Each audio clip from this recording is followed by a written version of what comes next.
இளங்கதிர் காலை செய்திகளுக்காக ரேவதி. ஆர்த்தி, முதலில் தலைப்புச் செய்திகள். புதிய எம்எல்ஏக்களாக ஜெயலலிதா, கருணாநிதி பதவியேற்பு. மீண்டும் பேரவைத் தலைவராகிறார் ப. தனபால்.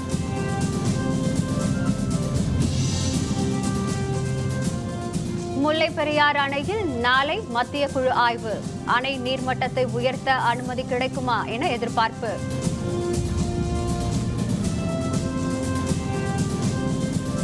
கேரளத்தில் உம்மன்சாண்டி அரசு எடுத்த சர்ச்சைக்குரிய முடிவுகள். விசாரணை நடத்தப்போவதாக புதிய முதல்வர் பினராயி விஜயன் அறிவிப்பு. தமிழகம், புதுவையில் 3 நாட்களுக்கு மழை. சென்னை வானிலை ஆய்வு மையம் அறிவிப்பு. தமிழக சட்டப்பேரவைக்கு உறுப்பினர்களாக தேர்வு பெற்றுள்ள முதல்வர் ஜெயலலிதா, திமுக தலைவர் மு. கருணாநிதி, பேரவை எதிர்க்கட்சித் தலைவர் மு. ஸ்டாலின் உள்ளிட்டோர் நேற்று பதவியேற்றுக் கொண்டனர். 15வது தமிழக சட்டப்பேரவையின் முதல் கூட்டம் நேற்று நடைபெற்றது. பேரவைத் தேர்தலில் வெற்றி பெற்று உறுப்பினர்களாக தேர்வு பெற்றோருக்கு பேரவையின் தற்காலிக தலைவர் செம்மலை முன்னிலையில் பதவி பிரமாணம் நடைபெற்றது. தமிழக முதல்வரும் அதிமுக பொதுச் செயலருமான ஜெயலலிதா, திமுக தலைவர் மு. கருணாநிதி, பேரவை எதிர்க்கட்சித் தலைவராக தேர்வு பெற்றிருக்கும் மு. ஸ்டாலின் உள்ளிட்டோர் நேற்று புதிய எம்எல்ஏக்களாக பதவியேற்றுக் கொண்டனர். தமிழக சட்டப்பேரவை தலைவர் பதவிக்கு ப. தனபாலையும், துணைத் தலைவர் பதவிக்கு பொள்ளாச்சி ஜெயராமனையும் மீண்டும் வேட்பாளர்களாக முதல்வர் ஜெயலலிதா அறிவித்துள்ளார். தமிழக சட்டப்பேரவை தலைவர் மற்றும் துணைத் தலைவர் தேர்தல் வரும் ஜூன் மாதம் 3ஆம் தேதி நடைபெறவுள்ளது. பேரவைத் தலைவர் பதவிக்கு முன்னாள் பேரவைத் தலைவர் ப. தனபாலும், துணைத் தலைவர் பதவிக்கு முன்னாள் துணைத் தலைவர் பொள்ளாச்சி ஜெயராமனும் மீண்டும் போட்டியிடுவார்கள் என்று முதல்வர் ஜெயலலிதா அறிவித்துள்ளார். இதனிடையே நிதியமைச்சர் ஓ. பன்னீர்செல்வம் அவை முன்னவராகவும், அரியலூர் எம்எல்ஏ சு. ராஜேந்திரன் அரசு தலைமை கொறடாவாகவும் நியமனம் செய்யப்பட்டுள்ளதாக பேரவைச் செயலர் ஜமாலுதீன் தெரிவித்துள்ளார்.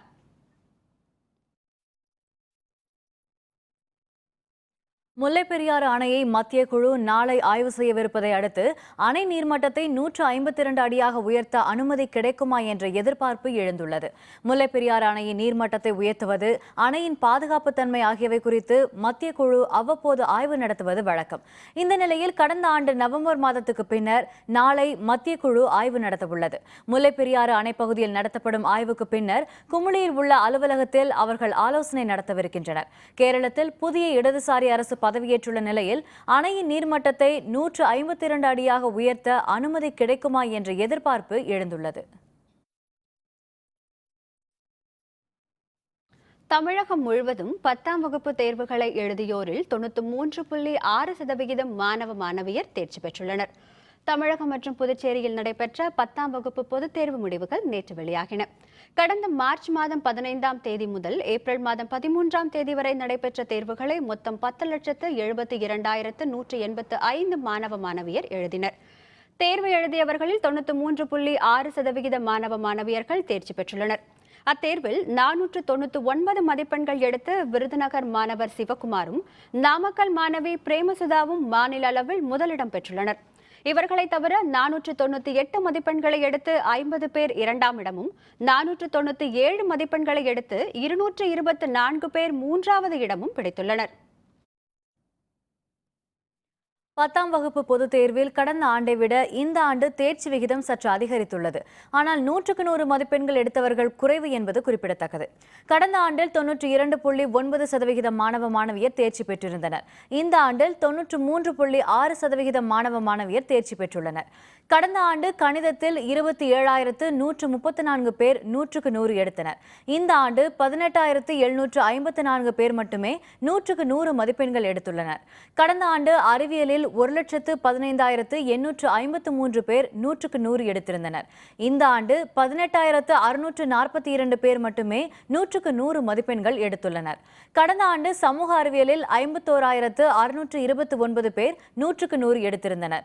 இந்த ஆண்டு 39,398 பேர் மட்டுமே 100க்கு 100 மதிப்பெண்கள் எடுத்துள்ளனர் என்பது குறிப்பிடத்தக்கது. நரிக்குறவர்கள் உள்ளிட்டோரை பழங்குடியினர் பட்டியலில் சேர்க்கும் முடிவு தமக்கு மகிழ்ச்சி அளிப்பதாக தெரிவித்துள்ள முதல்வர் ஜெயலலிதா பிரதமருக்கு நன்றி தெரிவித்துள்ளார்.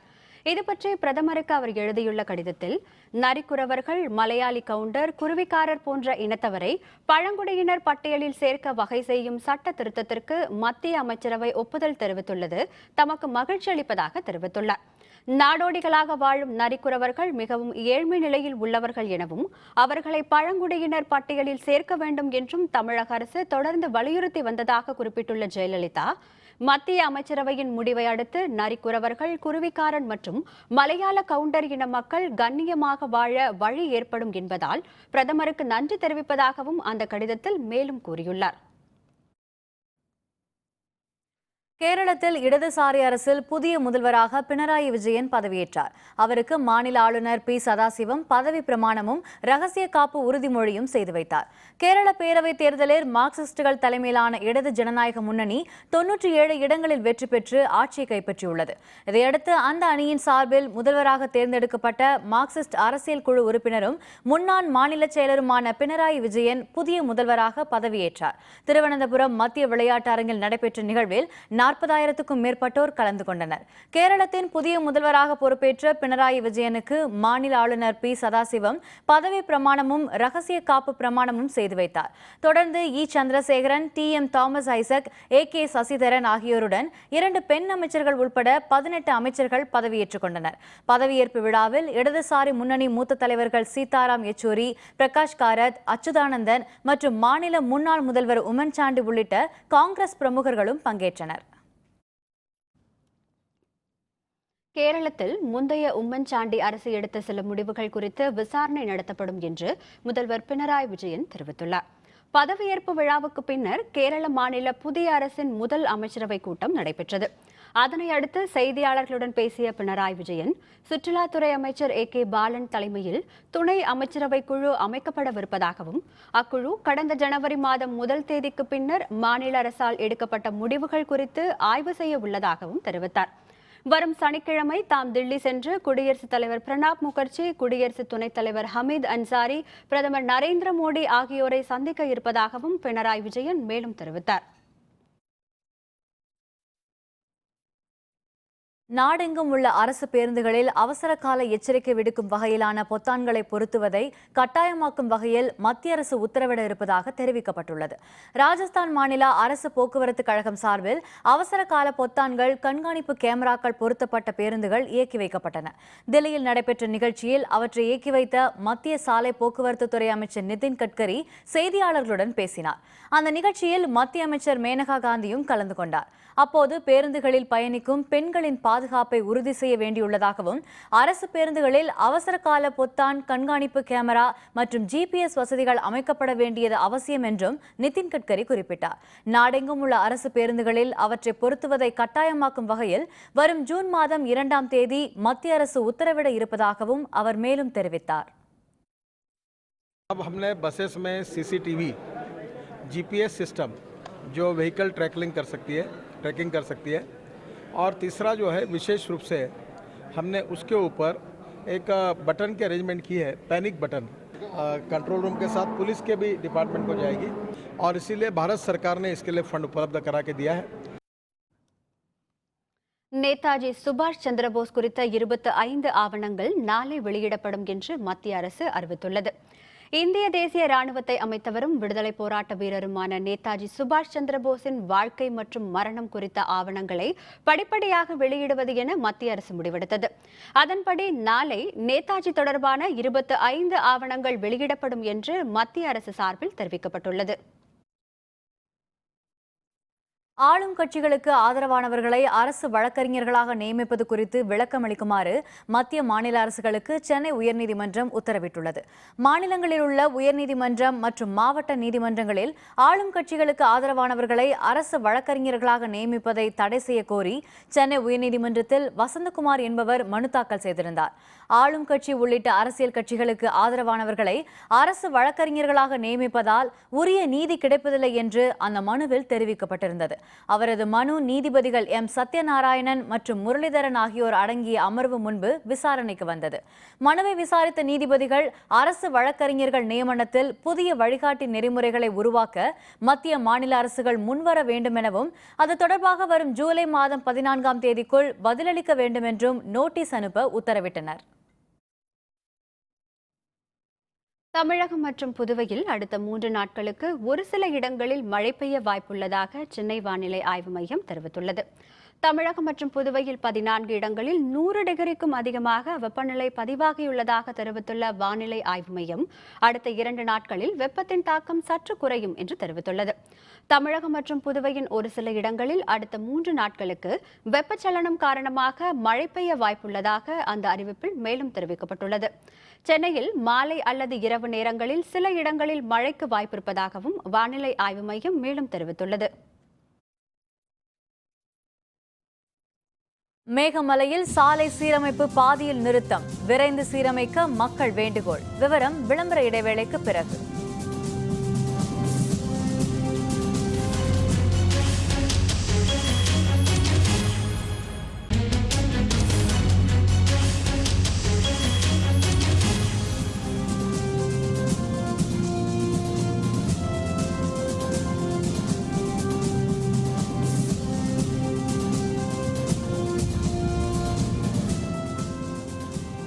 செய்திகள் தொடர்கின்றன. தமிழகத்தில் உள்ள பாலிடெக்னிக் கல்லூரிகளின் தேர்வு முடிவுகள் நாளை வெளியிடப்படும் என அறிவிக்கப்பட்டுள்ளது. தமிழகத்தில் பாலிடெக்னிக்கள் எனப்படும் அரசு தொழில்நுட்ப கல்லூரிகள், அரசு உதவி பெறும் தொழில்நுட்ப கல்லூரிகள் மற்றும் சுயநிதி தொழில்நுட்ப கல்லூரிகள் செயல்பட்டு வருகின்றன. அவற்றில் பயிலும் மாணவர்களுக்கு கடந்த ஏப்ரல் மாதம் தொழில்நுட்ப கல்வி இயக்ககம் சார்பில் தேர்வுகள் நடத்தப்பட்டன. அந்த தேர்வுகளின் முடிவுகள் நாளை இணையதளம் மூலம் வெளியாகும் என்று அறிவிக்கப்பட்டுள்ளது. தேர்வு முடிவுகளை www.tndte.com என்ற இணையதள முகவரி மூலம் காணலாம் என்று தெரிவிக்கப்பட்டுள்ளது. வங்கியில் பெற்ற கல்விக் கடனை திருப்பி செலுத்தாதோர் வங்கித் தேர்வுகளை எழுத விதிக்கப்பட்ட தடை குறித்து 2 வாரங்களுக்குள் விளக்கமளிக்குமாறு பாரத ஸ்டேட் வங்கிக்கு மதுரை உயர்நீதிமன்ற கிளை உத்தரவிட்டுள்ளது. வங்கிக் கடன் பெற்ற மாணவர்கள் கடன்களை திருப்பி செலுத்தி முடிக்காத நிலையில் வங்கித் தேர்வுகளை எழுத அனுமதிப்பதில்லை என்று பாரத ஸ்டேட் வங்கி உத்தரவு பிறப்பித்திருந்தது. சமீபத்தில் 18,000 பதவிகளுக்கான விண்ணப்பம் கோரும் அறிவிப்பில் இதனை புதிய நிபந்தனையாக சேர்த்திருந்தது. அதனை எதிர்த்து தாக்கல் செய்யப்பட்ட மனுக்கள் சென்னை உயர்நீதிமன்றத்தின் மதுரை கிளையில் நேற்று விசாரணைக்கு வந்தது. மனுக்களை விசாரித்த நீதிபதிகள் மகாதேவன் மற்றும் சுந்தர் ஆகியோர் அடங்கிய அமர்வு மாணவர்களுக்கு தடை விதித்துள்ளது குறித்து 2 வாரங்களுக்குள் விளக்கமளிக்குமாறு பாரத ஸ்டேட் வங்கியின் தலைவர் மற்றும் உயர் அலுவலர்களுக்கு நோட்டீஸ் அனுப்ப உத்தரவிட்டனர்.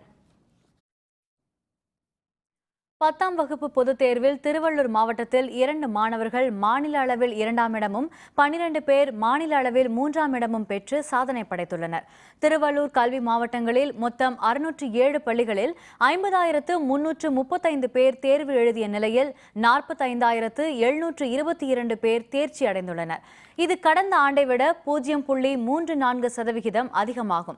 முகப்பேர் வேலம்மாள் பள்ளி மாணவிகள் பிரீத்தி மற்றும் பிரியதர்ஷினி ஆகியோர் 498 மதிப்பெண்கள் பெற்று மாநில அளவில் 2ஆம் இடம் பிடித்துள்ளனர்.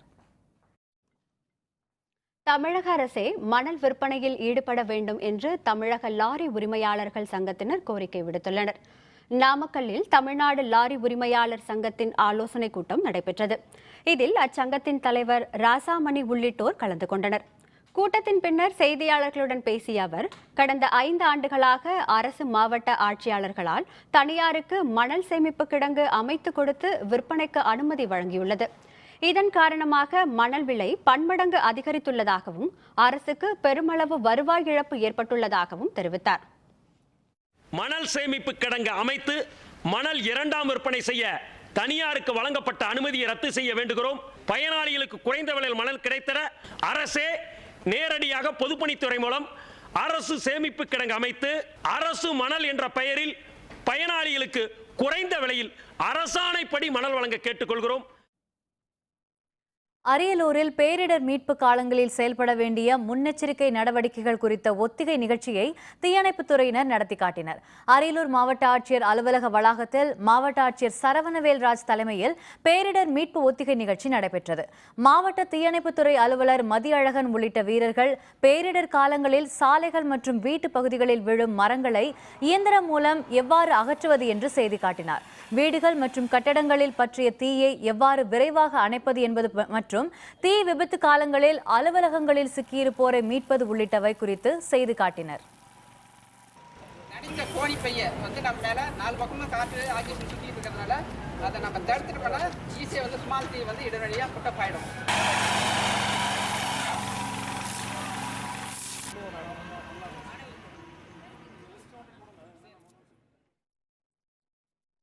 தேனி மாவட்டம் சின்னமனூர் அருகே உள்ள மேகமலை பகுதியில் பாதியில் நிறுத்தப்பட்டுள்ள சாலை சீரமைப்பு பணிகளை மீண்டும் தொடங்க அப்பகுதி மக்கள் வேண்டுகோள் விடுத்துள்ளனர்.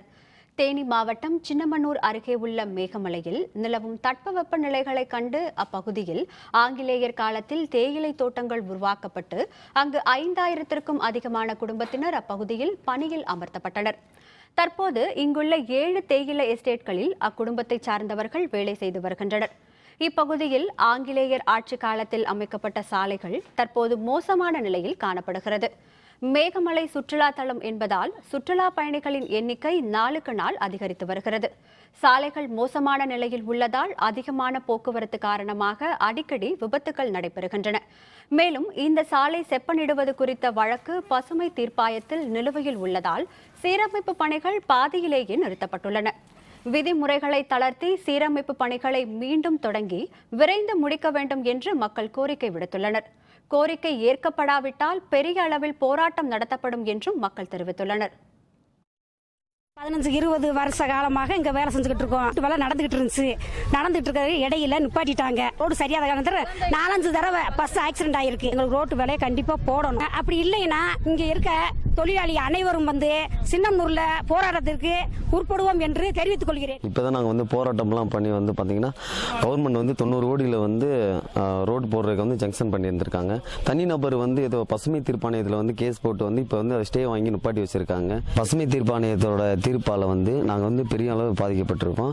அதனால தமிழக அரசு பசுமை தீர்ப்பாணையத்திட்ட வாதாடி எங்களுக்கு இந்த ரோட மறுபடியும் ரோட்டு வேலையை ஆரம்பிக்கணும்னு கேட்டுருவோம். இப்போ எமர்ஜென்சி ஒரு டெலிவரி ஒரு நைட்ல எந்த ஒரு பிரச்சனைனாலும் வண்டி சாலை வசதி இல்லை. மழையினால எப்போ ரோடு மண் சரிஞ்சு ரோட்டில் விழுகும்னு தெரியாது. ஆபத்தான நிலைமையில் தான் இருக்கும். இடைக்கால தடையை நீக்கி இங்கே சாலை வசதி அமைச்சு கொடுத்தா இங்கே வசிக்கிற 10,000 மக்களுக்கு நன்மையாக இருக்கும். திருவள்ளூர் அருகே பொன்னேரியில் உள்ள நகைக்கடையில் நூதன முறையில் நகை திருட்டு கண்காணிப்பு கேமராவில் பதிவானதை வைத்து காவல்துறையினர் விசாரணை நடத்தி வருகின்றனர். திருவள்ளூர் மாவட்டம் பொன்னேரியில் நகை வாங்குவது போன்று நடித்து நகைகளை திருடி சென்றவர்களை காவல்துறையினர் தேடி வருகின்றனர். பொன்னேரியில் விஜயராம் சௌத்ரி என்பவர் நடத்தி வரும் நகைக்கடைக்கு நேற்று மாலை வந்த இளைஞர்கள் 2 மோதிரங்களை எடுத்து காட்டும்படி கூறியுள்ளனர். அதன் பின்னர் வேறு நகைகளை காட்டும்படி அவர்கள் கேட்டதை அடுத்து அதனை உரிமையாளர் எடுக்க முயன்ற போது 2 கிராம் அளவிலான 8 மோதிரங்களை அவர்கள் எடுத்துச் சென்றுள்ளனர். இதனையடுத்து கண்காணிப்பு கேமராவில் பதிவான காட்சிகளை வைத்து அவர்களை காவல்துறையினர் தேடி வருகின்றனர். சத்தியமங்கலத்தில் பலத்த காற்றுடன் பெய்த கனமழை காரணமாக சாலையில் மரங்கள் விழுந்ததால் 2 மணி நேரம் போக்குவரத்து பாதிக்கப்பட்டது.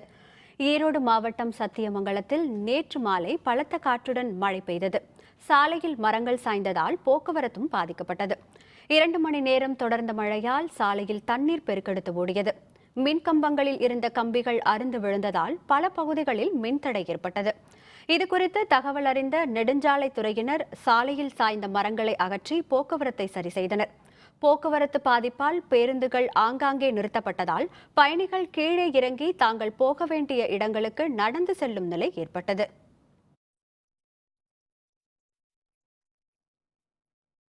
புதுக்கோட்டை மாவட்டத்தின் பல்வேறு பகுதிகளில் நேற்று மாலை பரவலாக மழை பெய்ததால் பொதுமக்கள் மகிழ்ச்சியடைந்தனர். புதுக்கோட்டை மாவட்டத்தில் கடந்த 4 நாட்களாக தொடர்ந்து கடும் வெப்பத்தினால் மக்கள் அவதிப்பட்டு வந்த நிலையில் நேற்று பரவலாக மழை பெய்தது. அம்மாவட்டத்தின் இச்சடி, திருக்கோர்கணம், கட்டிவயல், பாலன் நகர், முள்ளூர் ஆகிய பகுதிகளில் பரவலாக மழை பெய்தது. திடீரென பெய்த மழையால் மக்கள் மகிழ்ச்சியடைந்தனர். இந்த மழை காரணமாக புதுக்கோட்டை மாவட்ட ஆட்சியர் அலுவலகத்தில் புதிதாக நடப்பட்ட மரக்கன்றுகள் சேதமடைந்தன. அவற்றை மாவட்ட ஆட்சியர் பார்வையிட்டார். திருவள்ளூர் மாவட்டம் மீஞ்சூர் ஸ்ரீ வரதராஜ பெருமாள் ஆலயத்தில் நடைபெற்ற கருடோற்சவ தேரோட்டத்தில் திரளான பக்தர்கள் தேரை வடம்பிடித்து இழுத்தனர். வடகாஞ்சி என்று அழைக்கப்படும் மீஞ்சூர் அருள்மிகு ரங்கநாயகி தாயார் சமேத ஸ்ரீ வரதராஜ பெருமாள் ஆலய வைகாசி விசாக கருடோற்சவம் கடந்த வாரம் கொடியேற்றத்துடன் தொடங்கியது. அதனைத் தொடர்ந்து தினமும் வரதராஜ பெருமாளுக்கு விசேஷ பூஜைகளும் சிம்ம அனுமந்த அன்ன வாகனங்களில் மாட வீதிகளில் உலாவும் நடைபெற்றது. கருடோற்சவத்தின் 7ஆம் நாளான நேற்று அலங்கரிக்கப்பட்ட திருத்தேரில் ஸ்ரீதேவி பூதேவி சமேதரக ஸ்ரீ வரதராஜ பெருமாள் எழுந்தருளிய தேரோட்டம் வெகு சிறப்பாக நடைபெற்றது. திரளான பக்தர்கள் நகரின் முக்கிய வீதிகள் வழியாக வலம் வந்து தேரை வடம் பிடித்து நாராயணா கோவிந்தா என்ற பக்தி கோஷங்களோடு இழுத்து அருள் பெற்றனர்.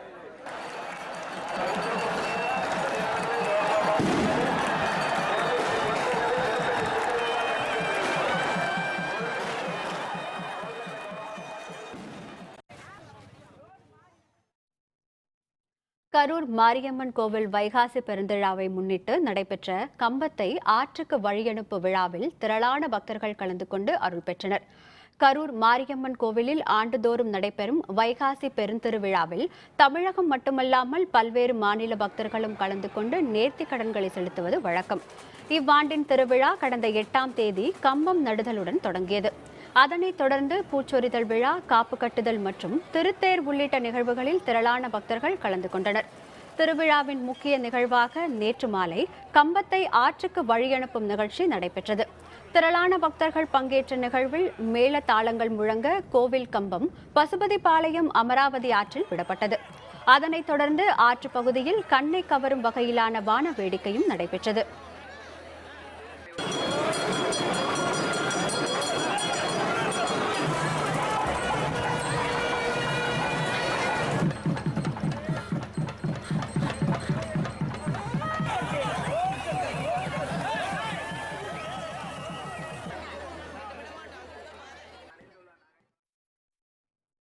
IPL கிரிக்கெட் தொடர் 2வது தகுதி சுற்றுக்கு முன்னேறியது ஹைதராபாத் அணி. விவரம் விளம்பர இடைவேளைக்கு பிறகு.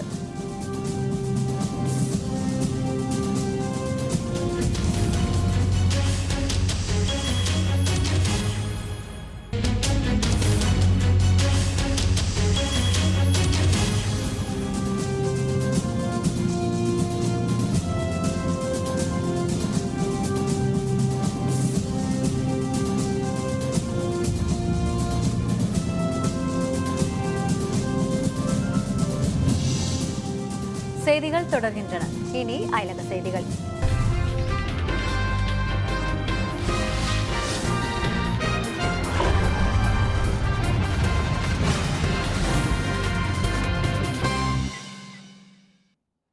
அமெரிக்க குடியரசுத் தலைவர் தேர்தலுக்காக டொனால்டு டிரம்ப் நடத்திய பிரச்சார பேரணியின் போது நடைபெற்ற கலவரத்தில் காவல்துறையினர் உள்பட பலர் காயமடைந்தனர். அமெரிக்க குடியரசுத் தலைவர் தேர்தலில் குடியரசுக் கட்சி சார்பில் போட்டியிடும் வேட்பாளரை தேர்வு செய்வதற்கான பிரச்சார பயணத்தை டொனால்டு டிரம்ப் நடத்தி வருகிறார். நியூ மெக்சிகோ பகுதியில் பேரணி நடைபெற்ற போது மெக்சிகோ குறித்து அவர் தெரிவித்த சில கருத்துக்களுக்கு எதிர்ப்பு தெரிவித்து பெரும் கலவரம் ஏற்பட்டது. மெக்சிகோ உடனான அமெரிக்க எல்லை பகுதியில் பெரும் சுவர் ஒன்று கட்டப்படும் எனவும் சிரிய அகதிகள் நியூ மெக்சிகோ பகுதியிலிருந்து அகற்றப்படுவர் என்றும் அவர் தெரிவித்த கருத்துக்களுக்கு எதிர்ப்பு தெரிவித்து அந்த கலவரம் நடைபெற்றது. பிரச்சார பேரணி நடந்த அரங்க கட்டடத்தின் வெளியே கண்ணாடிகளை உடைத்தும் திரளானோர் கண்டன முழக்கங்களை எழுப்பியும் கலவரத்தில் ஈடுபட்டனர். கலவரக்காரர்களை மிளகு ஸ்ப்ரே அடித்து காவல்துறையினர் அப்பகுதியிலிருந்து விரட்டியடித்தனர். அப்போது ஏற்பட்ட மோதலில் காவல்துறையினர் சிலர் உள்பட பலர் காயமடைந்தனர்.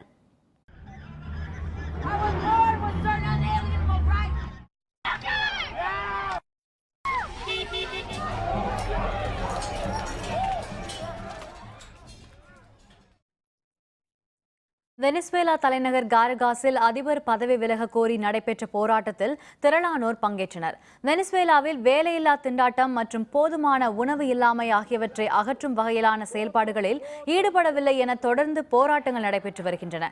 நாளும் ஒரு போராட்டம், தினமும் ஒரு ஆர்ப்பாட்டம் என்று நாடெங்கும் நடைபெற்று வருவதால் அந்நாட்டை ஒரு டைம் பாம் என எதிர்க்கட்சியினர் விமர்சித்து வருகின்றனர். இந்த நிலையில் தலைநகர் காரகாஸில் உச்சநீதிமன்றத்துக்கு வெளியே நடைபெற்ற போராட்டத்தின் போது அதிபர் நிக்கோலாஸ் மதுரோ பிராவோவை பதவி நீக்கம் செய்யும் தீர்மானத்தை கொண்டுவர திரளானோர் வலியுறுத்தினர்.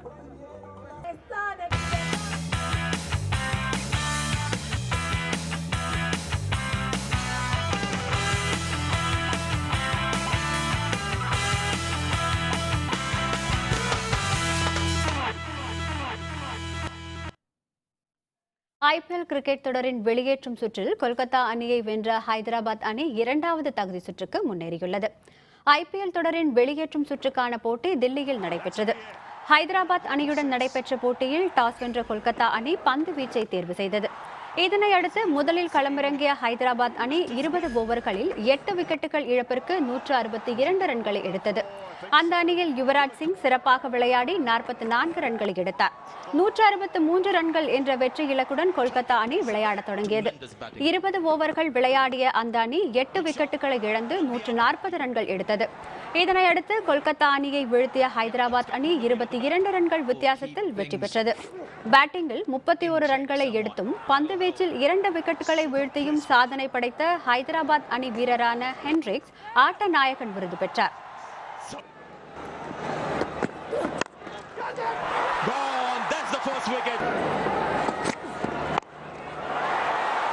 Now will the fielder get close to the ball? He does. Beautiful. Absolutely. Gujarat Lions, Sunrisers Hyderabad. Yeah, well they've followed the team. மீண்டும் தலைப்புச் செய்திகள். புதிய எம்எல்ஏக்களாக ஜெயலலிதா, கருணாநிதி பதவியேற்பு. மீண்டும் பேரவைத் தலைவராகிறார் ப. தனபால். முல்லை பெரியாறு அணையில் நாளை மத்திய குழு ஆய்வு. அணை நீர்மட்டத்தை உயர்த்த அனுமதி கிடைக்குமா என்று எதிர்பார்ப்பு. கேரளத்தில் உம்மன் சாண்டி அரசு எடுத்த சர்ச்சைக்குரிய முடிவுகள். விசாரணை நடத்தப் போவதாக புதிய முதல்வர் பினராயி விஜயன் அறிவிப்பு. தமிழகம், புதுவையில் 3 நாட்களுக்கு மழை. சென்னை வானிலை ஆய்வு மையம் அறிவிப்பு.